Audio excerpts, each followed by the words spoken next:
Let's get this one started. Welcome, everybody. Dr. Ben here, F8 Well Centers. We are going to be going over talking about hormones, talking about thyroid, talking about gut, autoimmune, whatever you've got. This is a live Q&A. I usually have hundreds of questions when I do my live Q&A, so put them down below first. Let me know where you guys are watching from, all over the country, all over the world. Would love to see you. Put that down below where you're watching from. I'll give you a shout out. But also, what questions do you have? What is going on in your health or sickness that you would love to get taken care of? Is it something to do with your thyroid? Is it something to do with your hormones aren't where they need to be? What is actually going on? And I would love to talk to you guys about that. Good to see you there in Florida. Awesome. Thanks for jumping on. So let's get into this. Doesn't matter whether we're talking about male, female hormones, testosterone, estrogen, progesterone, thyroid hormones, adrenal hormones. Hormones are all about feedback loop. So we need to be communicating effectively from our pituitary to our cells and back in this whole circle. But what happens when we are having blood sugar imbalances, when we're chronically stressed, when we've got all these different issues going on? Hey there, Nebraska, good to see you. That is when we are going to have significant imbalances, and the feedback loop is not going to be working. And so then what do people do? They come in and they give you a cream, they give you a shot, they give you a pellet, and then you're like, okay, well, now the feedback is in disarray because it is getting this, okay, we've got enough, so now we don't have to produce as much. And so then long term, it causes this not producing. New Mexico, good to see you. You started Trulicity. Yeah, what are you taking the Trulicity for? Let me know what you're taking that for. I'll give you some ideas of what you can do differently. So testosterone, a lot of you guys are talking about testosterone. Women are getting testosterone pellets. Women's testosterone is directly proportional, if it's low, directly proportional to the amount of stress someone is under, a woman is under. The more stress you're on, the less testosterone you're going to have. Hey, Lucy, is cortisol of 300 normal at 9 a.m.? In our range, in the lab range that we look at, in the decimals and everything, it is going to be 300 is going to be super, super high. I like it 8 to 12. So if your lab range says that's okay, then that may be the decimal that they're using there. But for mine, our lab range is optimal is 8 to 12. So if it really is 300 and it says 20 is the max, then that is not okay. That is very, very high. So we got pre-diabetes going in here. So if you're dealing with pre-diabetes, this is what you need to do. You need to start tracking your blood sugar. So again, a bunch of people have just jumped on. Dr. Ben Galliard, F8 Well Centers. We have offices in Colorado, in Tennessee, and we work with patients remotely all over the U.S., all over Canada. It's crazy. In Canada, there's like literally no functional medicine doctors, nobody doing this type of care. They got free health care, but you can't even get in to see your general practitioner, let alone look outside of the box like this. So what you need to do if you are dealing with prediabetes, diabetes, got put on metformin, got put on Trulicity, got put on any of the Ozempic, Wegovy, any of those, you need a continuous glucose monitor. Every single one of our new patients that we start care with gets a continuous glucose monitor. If you guys saw that in the Super Bowl ad, they had the Dexcom G7 on there. We get the Dexcom, we slap that on somebody's arm, abdomen, and they get to see miracles because they're able to track their blood sugar as it goes up. They know what to do differently. As it goes down, they know what to do differently. So put your questions down below, everybody. Put down where you're watching from. Love to give you a shout out. And any health questions at all. This is live Q&A. We get hundreds of questions, so put them down. Be one of the first ones in there, and I would love to answer your questions there. And have Hashis and chronic hemorrhoids caused by eating fiber. What can I do? Nothing helps. So Hashimoto's is autoimmune thyroid. Autoimmune thyroid means that your body is attacking the thyroid if you have TPO antibodies, or the bus that transports it around, thyroglobulin antibodies. So those are the two main ways that you're going to attack your thyroid and have Hashimoto's. Now that you have Hashimoto's, you've got to think about, okay, guess what? This is not a thyroid disorder. This is not a thyroid disease. This is an autoimmune disease. Just like my mom had MS, my wife had idiopathic thrombocytopenia to her platelets. There are all of these autoimmune conditions, and Hashimoto's is one of them. So now you have to go from, okay, I need to take thyroid medication to I need to stop my body from attacking its own tissue. Just like Renee in Baltimore got diagnosed with MS this week. So, what do you need to do? You need to just go ahead and put down below. I've got over 700 videos on YouTube, tons of information going in depth into autoimmune, Hashimoto's, but especially on the autoimmune side, we've got to look at blood sugar, we've got to look at adrenals, leaky gut, vitamin D levels, gluten and other food allergens, infections, all of these different things. That's how you calm down autoimmune. We've had multiple patients that have had MS, had rheumatoid arthritis and lupus and all of these different ones. And that is how we get to see these miracles. All right, we've got one here from Christopher. Hello from Tennessee. Good to see you. 2 questions. Having your vitamin D level between 80 and 100, good for autoimmune? And what is something to do to help heartburn that seems to be quite frequent? Great questions. Vitamin D, 60 to 80 is a great level. If you have autoimmune, 80 is going to be great. You can get up to 90, 100. You're starting to get a little bit high there. But for most people, they're going to need to take a good 10,000 a day to get up to 80 plus on their vitamin D. It's good to take that with vitamin K as well. Let me know, give me a heart, give me a thumbs up there, guys, if you are taking vitamin D, and let me know how much you are taking. It's a crucial nutrient, especially for autoimmune. Turns up the immune system, turns down the immune system at the right time. So we've got a bunch of hearts coming in. Yeah, you guys are absolutely on the right track, but you've got to test it to know whether you're in the right range or not. A lot of people, they're like, oh, I'm taking 2,000 or 5,000, but they only got up to 40 or 45, and they need to be 60 to 80. If you've got autoimmune, you need to be at least 80. Okay, what to do with heartburn? Christopher Robbins there in Tennessee. Here's the deal. I'm going to give you a guarantee. I love giving this one out. If this does not make significant difference and your heartburn goes away, let me know next week and I will give you both of my books free. I've got 2 books. Jess, you want to put links down below for those that are on Amazon. Blood Sugar Doesn't Lie and Rebuild Your Brain. Great little books, easy reads. You can pound those out very quickly. So here's the deal. Do these things. Write this stuff down, guys, and give me a thumbs up or give me a sign if you guys are having reflux, heartburn, indigestion, any type of digestion disturbance. And if you are, write these down and start doing them today. And I guarantee you, if you do this for 7 days consistently, do it like you need to do it. Yep, we've got some hearts coming in. You guys, heartburn. You guys are having some of these issues. I guarantee you, if you do not see significant improvement in 1 week, I will send you both my books for free. So let me know. Be honest. Let me know that you did it actually correctly. So here's what happens. When you are getting reflux, indigestion, heartburn, food sitting in your stomach, you're feeling pregnant, all of these different things, you've got to think about why. Why would the food sit there? And it's usually because people have too little stomach acid, not too much stomach acid. Most people get put on a PPI, antacid, acid blocker, something along those lines because they think, oh, I'm having reflux, I better take some antacids. But here's the deal. As you age and as you're under stress, give me a heart, give me a thumbs up. Any of you guys aging or stressing out there? I know I've got 4 boys and they're almost all teenagers at this point. So I've got a couple little bits of stress going on there. But so here's the deal. We've all got stressors and we're all aging. And so our bodies naturally produce less stomach acid.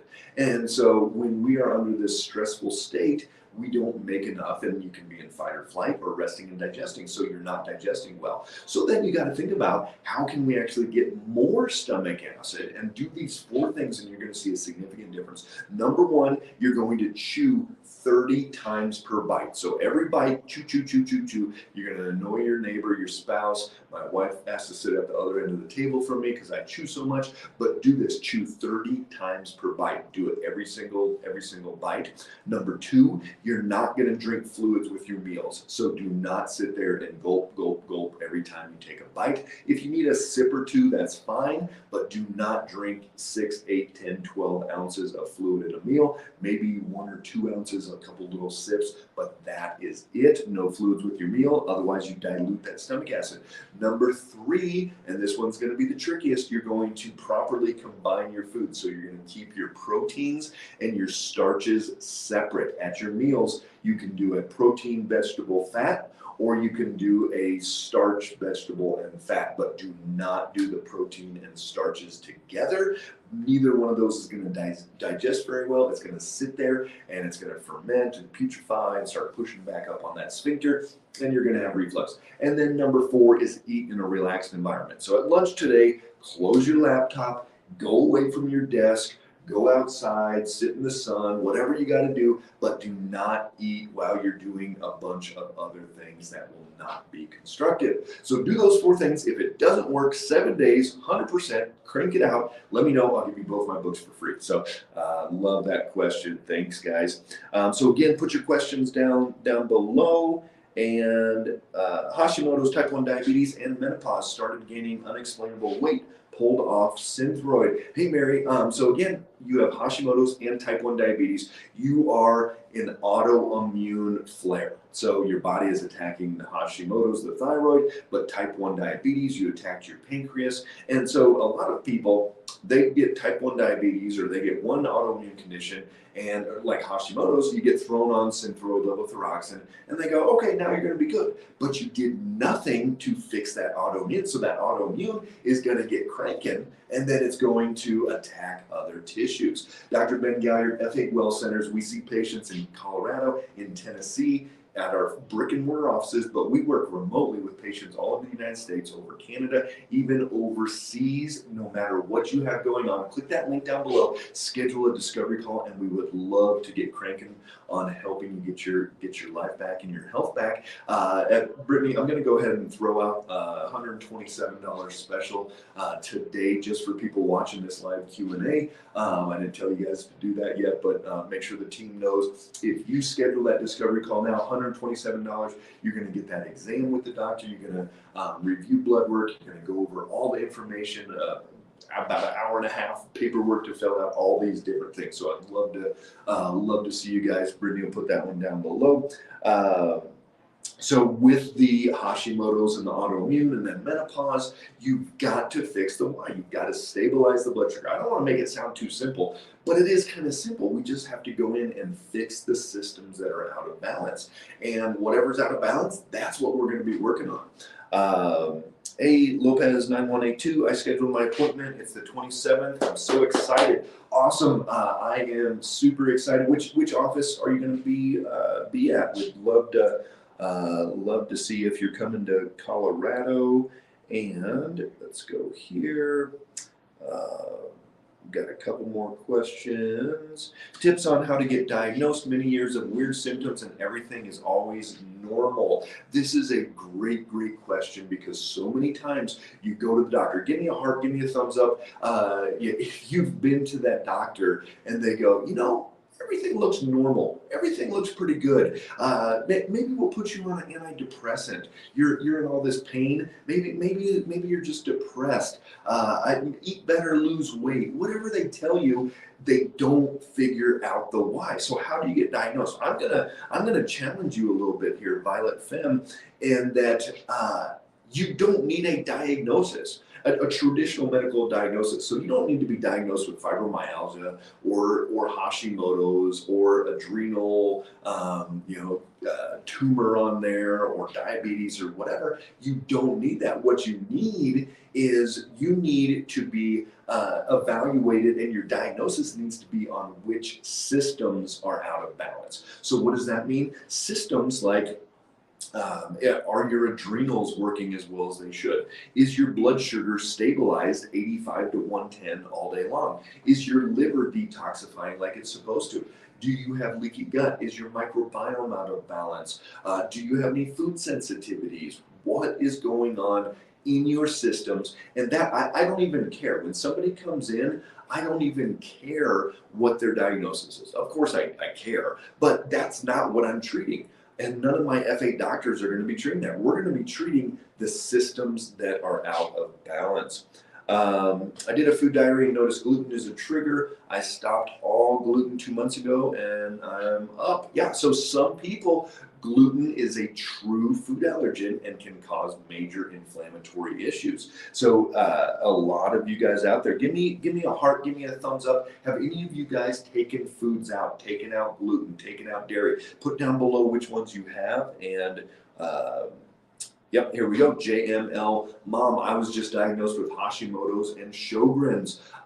Okay, what are those? Those are 2 autoimmune conditions. Put down below if you've had 2 autoimmune conditions that you've been diagnosed or more. Put those down below. You'll be amazed how many people are dealing with multiple autoimmune conditions. So Hashimoto's, autoimmune thyroid. I had a lady 20 years ago, we're working with her now. 20 years ago, she was diagnosed with Hashimoto's, autoimmune thyroid. They put her on levothyroxine, and that's it. They never went back. They never worked on why that immune system was out of balance, why it was attacking its own tissue. And now she's got rheumatoid arthritis that we're working on her body to reverse that. And also a weird, tight, stretchy, really itchy skin issue where she can't even like go into a down dog or things like that. Probably autoimmune as well. But here's the problem is they never fixed the why. All they did was go into take this Synthroid, take this levothyroxine, and you're going to be fine. But they didn't fix why the body was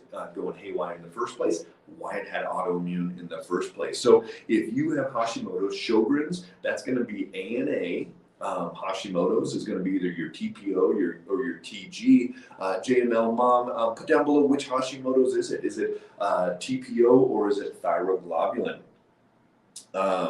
Valerie, what would you do for a 4-year-old diagnosed with Hashimoto's? Can you guys imagine 4 years old and already having an autoimmune condition? So it's the same thing. We've got to work on the gut lining. We've got to take out gluten. We've got to take out other food allergens, work on the microbiome, help the blood sugar get as stabilized as possible. Because here's the deal, Valerie, nobody's going to die from Hashimoto's, and yet the majority of people that have one autoimmune condition, they have multiple autoimmune conditions. So she could develop type 1 diabetes. She could develop all types of different conditions if you guys don't get that balance out.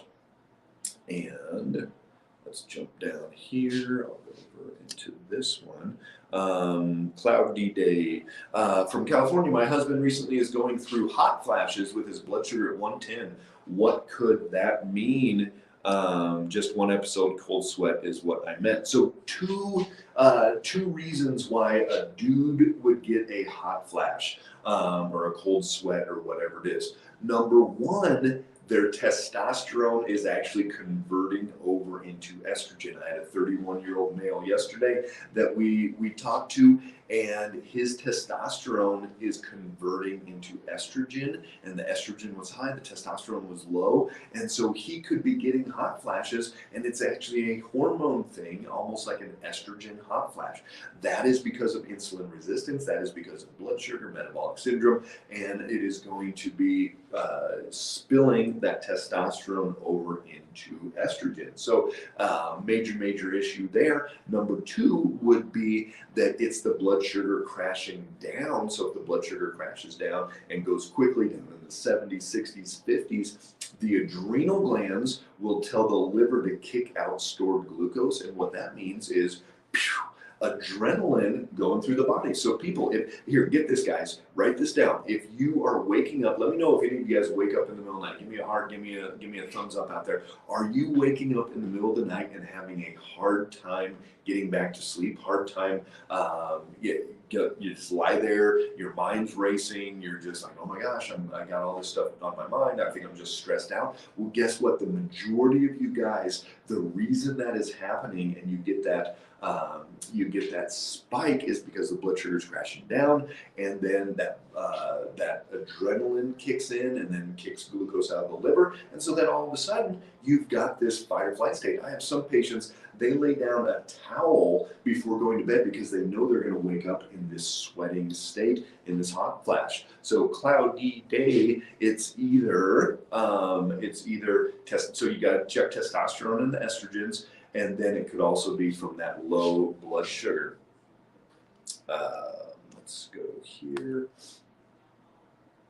After gastric bypass, I don't absorb vitamins. Yeah, so gastric bypass, they just approved this for 13-year-olds, gastric bypass for 13-year-olds. I mean, it's not a benign thing. It's not just like, oh yeah, we're just gonna do a gastric bypass and everything will be fine. I mean, that we're talking lifelong absorption issues. We're talking all types of problems. I would much rather throw a continuous glucose monitor on a kid, see why their blood sugar is going up too high or down too low, and prevent that gastric bypass surgery, because it causes absorption issues, and so you're probably going to have to do liquid vitamins. There's definitely things that you're going to have to do differently. Jen Bunny 27, GERD, gastrointestinal reflux. We just talked about this. You need to chew 30 times per bite. You need to not drink fluids with your meals. You need to combine your foods properly, keep the proteins and starches separate, and then also on the relaxation side, you can be in fight or flight, or you can be in resting and digesting. So you've got to be in that resting and digesting. Close your computer, go sit down, breathe, relax, pray before you eat, whatever you can do. So, oh man, do I have a case for you? That you can't solve it. Hey, so here you go.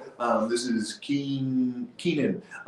Send me a direct email at drben at f8wellcenters.com, DRBEN, f8wellcenters.com, and I would love to hear your story, and I'll give you some ideas on that one. So again, welcome everybody. Put your questions down below. Dr. Ben Gallier, F8 Well Centers. I've been doing this for over 20 years, practicing functional medicine, getting to the root cause of why people have their issues. Our team, we've got half a dozen doctors, and we love sitting down and coming up with these solutions. We've got over 100 years of experience between us, and we just go step by step through the process to get you guys your life back. So love seeing you on there. If you guys need support, if you're not getting the answers, if you've been through the runaround doctor to doctor to doctor to specialist and everything in between, click the link down below, schedule that discovery call. You can also, there's a link in there also where you can get the discount. I'm throwing one out there. I just told my team this, $127 to sit down and do the exam. We can do this remotely or in office, Colorado, Tennessee, and we would love to see you, or we can do it remotely, even up in Canada. All my Canadians, any Canadians out there, give me a thumbs up or a heart. If you're up in Canada, you guys, you got free. This is why socialism sucks and socialized healthcare sucks. Because here's the deal, guys: they get free healthcare, but it takes a year to get their hip replaced. But they can't even get in with a general practitioner. Talk to any Canadian; they'll tell you how bad it is. And then as far as getting outside the box, looking at things like this, the doctors can't even practice like this up there. It is a crazy system. Don't ever beg for that, free healthcare in the U.S. because at that point, we think it's bad now. It will hit the fan. Do not go down that path, guys. All right, Sherry, taking out gluten and sugar. That's good. Let's see. Yes, this happens to me sometimes. I also get this dipping feeling in my body, and then I get sweaty. Yeah. So again, Random anxiety is going to be a blood sugar dip. It's going to be a hypoglycemia. Anybody ever get hangry? Thumbs up hard out there. You guys get hangry ever? That is usually a blood sugar dip. So that blood sugar goes down, the brain needs glucose, and we're like, oh my gosh, I need glucose. And so then we store it in our liver, so the body goes, kicks it out of the liver, but you've got adrenaline floating around then. And so then when you wake up in the middle of the night or you're sitting in class and you're like, oh my gosh, I'm freaking out, I got to go home. But it's because that blood sugar is going low. Another reflux and indigestion one there. Yeah, so here's the deal, guys. I've got 2 books. I'll give them both to you free. Give me 7 days. Do exactly what I told you to do. Write that down. No fluids with your meals. Chew 30 times per bite. Keep your foods combined properly. Proteins and starches separate, and eat in a relaxed environment. If you still have reflux, if you still have indigestion, if it's not significantly better in 7 days, I will send you both my books for free. Be honest with me, but let me know next week. Let me know if that is better. Best diet to follow. This is Mark. Best diet.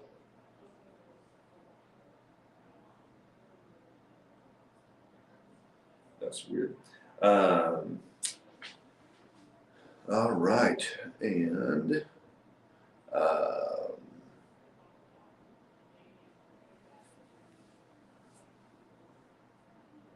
okay, let's go here. All right, so we're gonna keep going. Mark, best diet to follow for weight loss and overall health. Deal with fatigue and anxiety and who knows what else. Just don't feel myself. Can you help me get back to better health and enjoy my life? All right, yeah, so here's the deal.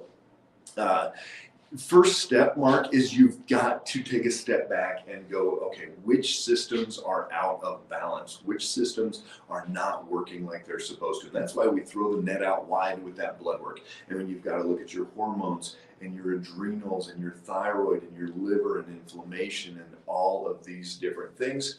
And then from there you say, okay, well, great. You've got this, and this, these 5 systems, 7 systems, whatever it is out of balance.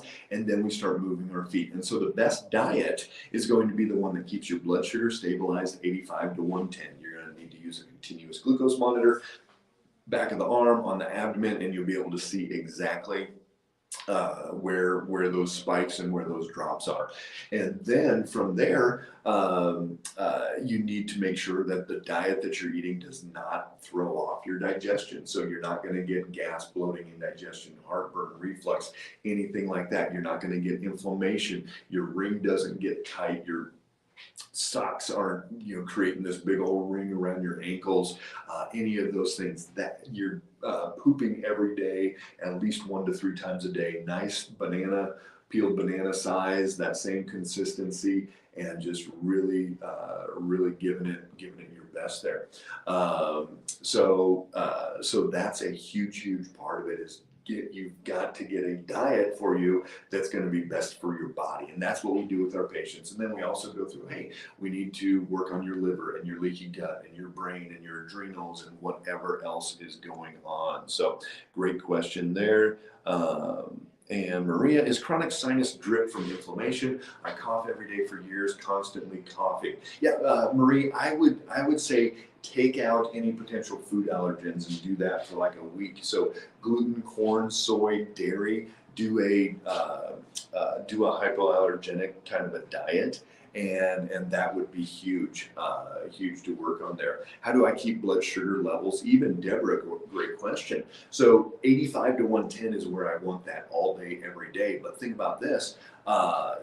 It's not from taking metformin or Wegovy or any of these new drugs out there for blood sugar. It's from what you're putting in your mouth, what food and what drink. And that's what you need to know. So how do you keep it level? You start tracking it. If you don't have access to a continuous glucose monitor like our patients do, you can use you can do the finger prick glucose monitoring and figure out exactly why that goes up, why that goes down, and you do more good stuff, less bad stuff. So my book, Brittany, go ahead and put a link down there for my book. I go in depth into this. I've got tons of videos explaining how to do it on YouTube. You can just search some of those as well. But yeah, great question there. And Let's see, I think I missed a couple. All right, Suze, what supplements can I be on temporarily when I start calving and have severe sleep loss to keep my energy up? I went through your system here last summer, fall, so I know to eat right, prepare. What do you do for lack of sleep for 45 to 60 days? Thank you. So Suze, on the f8wellstore.com, you can do the energy support. You can do that one 2 in the morning, 2 at lunch would be good there. That one would be great. The NO vessel would be a good one. That's going to get that blood sugar or that blood pressure good, and the blood pumping like we need to. So both the NO vessel and the energy support would be great. All right, Pamela, what should A1C be? I like hemoglobin A1C 5.1 to 5.3. But here's the deal, A1C is not the whole story, meaning you could have an A1C of 5.2, perfect A1C, and yet that blood sugar is spiking up to 160 and it's crashing down to 60 over and over and over. And it's just crazy how often we see that, where we're just not able to get that stabilized. But the average is okay. The average is where it's supposed to be. You're not diabetic, but you're swinging all over the place. So great question there. And good. Yeah, I think we've hit all of those. Awesome, guys. So if you've got any other questions, if you need support, if you need help, that's what we do every single day with our patients. Click the link down below. You can schedule that discovery call, and we would love to talk to you about what you have going on and how you can get your life back. You know, this is going to be awesome. You guys can really take massive action. Follow my page: Facebook, YouTube, Instagram, TikTok. We've got information all over the place, and just would love to get talking with you guys. Take care, everybody.